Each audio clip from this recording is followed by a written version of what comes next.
मुंबईमधल्या गणपती आगमन सोहळ्याला भुलेश्वर परिसरात गालबोट लागलं।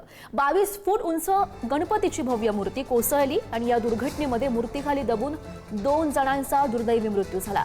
5 जण यामध्ये जखमी झाल्याची माहिती आहे। सैल नट किंवा बोल्टमुळे ही दुर्घटना घडल्याचा प्राथमिक अंदाज व्यक्त केला जातोय आणि ही घटना घडल्यानंतर आज होणारे गणपती आगमन सोहळे आहे ते शांततापूर्ण वातावरणामध्ये पार पाडण्याचा निर्णय घेण्यात आलाय। काही गणेश मंडळांनी आपलं आगमन सोहळे सुद्धा रद्द केलेत। आले होते लालबाग अड्ड्याचा, इथे काय नाही होते। आम्ही ठाकुरडाला आले तो बुलेश्वर मध्ये काय नहीं होते, सगळे शांत होते।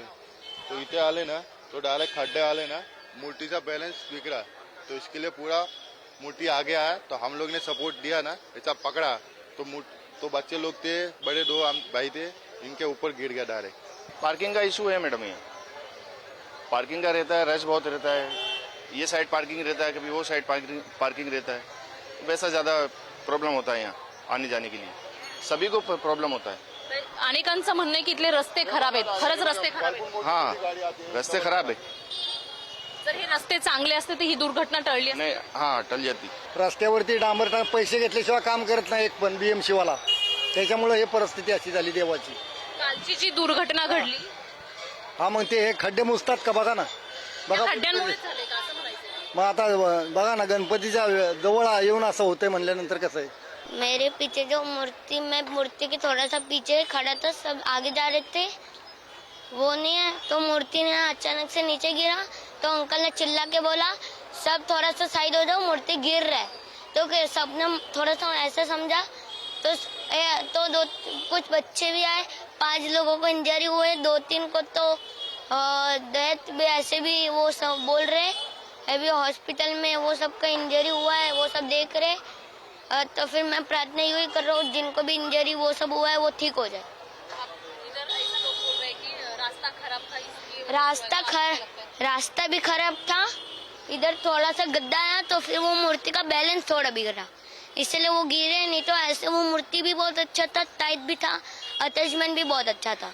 ही गणपती बाप्पाची दुःखद घटना झाली, त्याच्याबरोबर आपल्या सगळ्याला ते लई दुःखद आहे।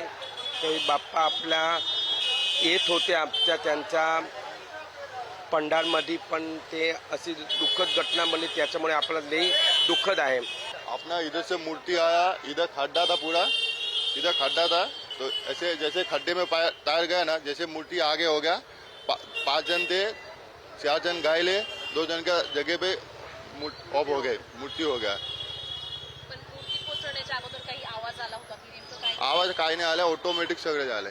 रोड का स्लॉप जो है ना बराबर नहीं है, इसलिए गणपति का ऐसा हुआ है। क्योंकि गणपति 8 बजे बाटा पे था, तब तक तो बराबर था, लेकिन इधर ऊपर स्लॉप है ना बराबर नहीं है। और भगवान भी बहुत अच्छा था, खाबड़ खुबड़ की वजह से वो खींचने वाला था, कोई गाड़ी नहीं थी, आदमी लोग खींच रहे थे और खींचते खींचते स्लॉप में ऐसा हो गया। ऐसा बुलेश्वर में बहुत तकलीफ है, रोड का पूरा अच्छी तरह से बनाया नहीं जाता है।